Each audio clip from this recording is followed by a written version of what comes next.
First, Labor's public bullying of the governor was almost bound to do. The Reserve Bank today delivered the first rate cut in the life of the Albanese government after 12 successive rate hikes. The Treasurer Jim Chalmers' warnings to his colleagues not to publicly demand a cut didn't stop a chorus of backbenchers insisting that the bank stop looking at its computers and take a walk down Main Street. Some of them demanded a bigger cut than we actually have got.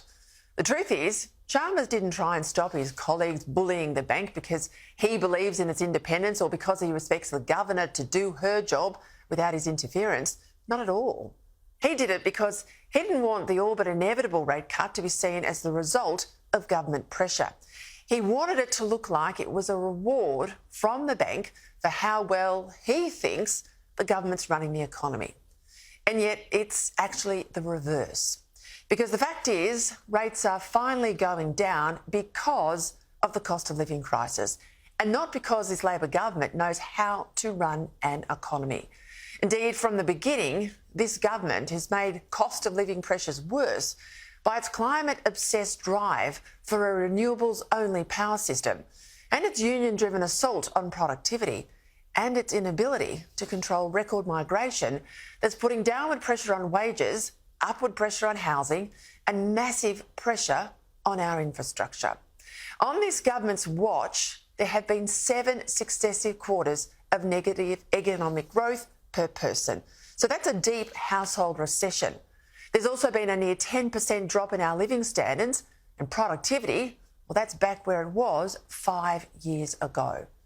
So is this cut an election game changer that the Prime Minister is so desperate for? Well, no, it's not. It can't be when you think of just how much rates have gone up since the Albanese government came to office.